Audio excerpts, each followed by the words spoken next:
This is a special episode, January 30th. Tuesday, 3279, 3280, and 3281. So, tanungin natin itong oracle ng mga puso.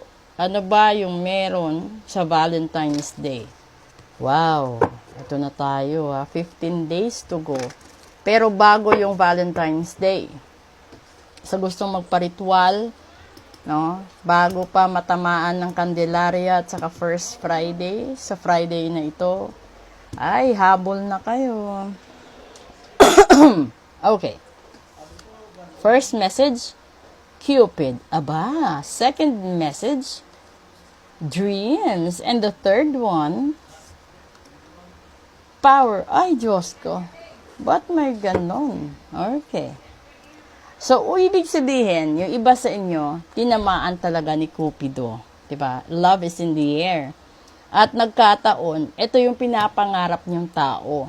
Pero, meron ditong power. So, ibig sabihin, posible na yung mahal nyo, no, may mahal ng iba. Posible din na married ito. Posible na hiwalay na sila ng asawa nila. Pero, hindi pa naka-move on ang isa sa kanila. So, ando doon yung para bang tawag dito, yung parang lumulutang ka. Pero kailangan mo talagang magkaroon ng sapat na pasensya. Kasi, ito yung taong soulmate mo, no? Eh, yung mahirap lang kung married ito. Kasi aabangan mo talaga kung kailan ibibigay ni universe sa'yo yung pagkakataon na maging sayo siya. Katulad na lang ng ibang mga mag-asawa ngayon, di ba? Na meron silang arrangement na wala na silang pakialaman, pwede silang magmahal ng iba, pwede silang magsama, no? Kasi yung iba naman kasi hindi naman afford yung divorce, hindi rin afford yung annulment. So, nandoon na sila sa punto na nasa mutual understanding or probably one-on-one na usapan nilang mag-asawa yon to give the freedom for each other. So, ito yon.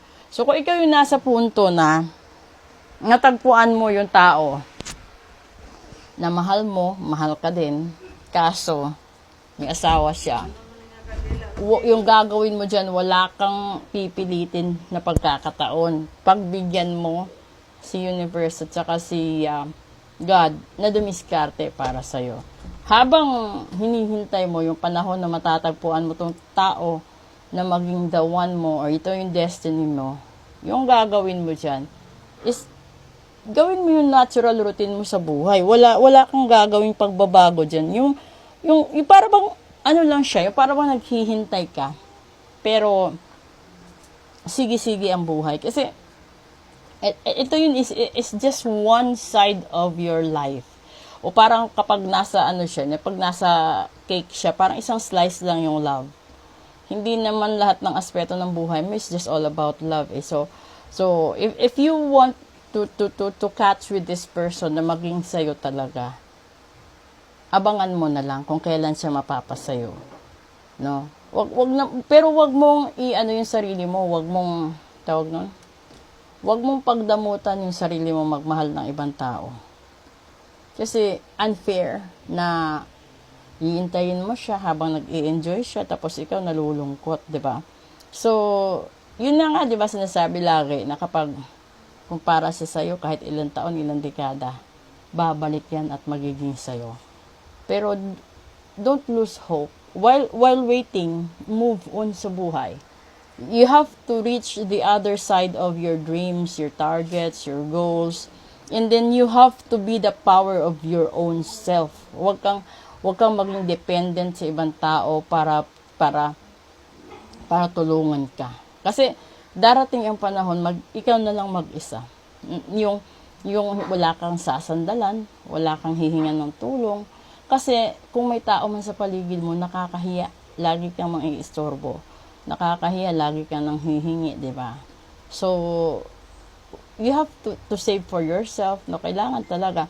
Kung ito naman talaga yung patungkol sa pag-ibig, yun na. Kung kaya mo maghintay, sige maghintay ka. Pero kung sa akin lang din, bakit may pagkakait sa sarili mo ang maging masaya panandalian or maging masaya sa tao na nandyan sa harap mo, kaysa naman antayin mo yung isang tao na parang suntok sa buwan. 'Di ba? Kasi okay lang sana kung live-in lang, boyfriend lang, 'di ba? Kasi possible yun mapapasayo. Pero pagkasal kasi, maswerte ka kung mabait ang asawa. Malas mo kapag war freak ang asawa. Kasi pag war freak, hindi niya matatanggap na merong kapalit agad siya. 'Di ba? Pero marami namang asawa na marunong tumanggap ng plain na usapan, fair na usapan. Kasi mas maganda na yung ganon, na harap-harapan, inaamin mo, kaysa malaman pa niya sa iba't masaktan siya ng sobra. Mas maganda yung ganon ng sitwasyon na open ka sa options niya. At least ando doon yung respeto. Kaysa maghiwalay kayo na wala ng pag-ibig, wala ng respeto, ando doon pa yung bastusan, pahiyaan, damay buong pamilya, ang pangit ng ganon. So yung gagawin mo is to hanggang dulo. You have to do the give and take relationship dapat.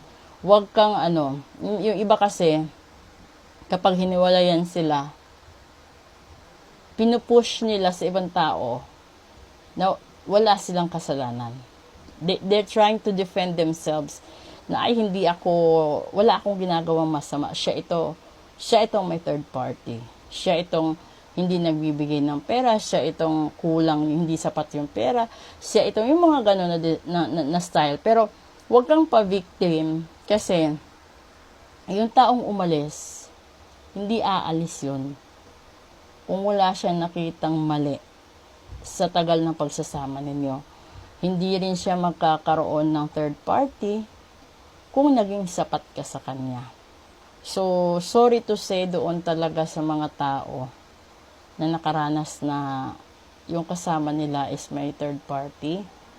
Kasi totoo yun kahit sa ritual na side, ando doon na hindi mo maikakaila na yung taong pinakasalan mo, hindi mo soulmate. Yung taong pinakisamahan mo or naka-live-in mo, ay hindi mo nakatadhana. And then, it will be too late for you to realize na yung nakatadhana pala para sa'yo ay iba at hindi siya.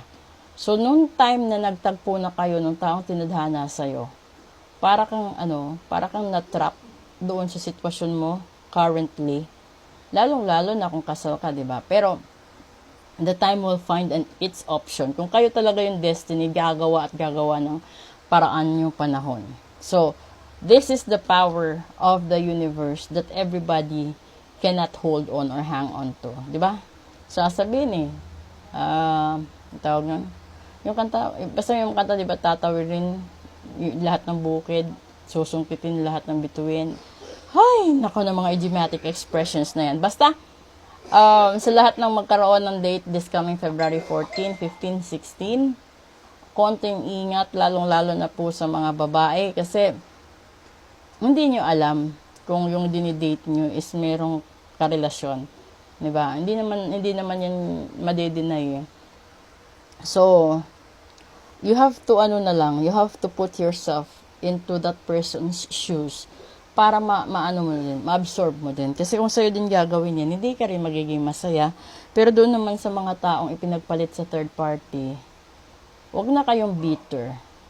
Kasi, not all separation leads because of love. It sometimes, and most of the time, dahil sa ugali. So, kaya ka iniwan dahil ang pangit ng ugali mo. Diba? Kaya ka iniwan kasi hindi ka marunong magluto, hindi ka marunong mag-alaga ng mga anak, di ka marunong humawak ng budget, no? Puro kareklamo. May mga ganun Kinakausap ko minsan yung mga lalaki, ganun yung mga sinasabi, ganun yung mga hinaing. No? Kung bakit ka natutokso, yung mga inaasahan nila sa'yo, doon nila sa iba nakita, di ba? May mga ganun. Mapababae ganun din, kahit sa LGBT. So, di ba manghihinayang ka, sasabihin mo. Kung yun lang pala yung mga ugali na hanap niya, sana ginawa ko na.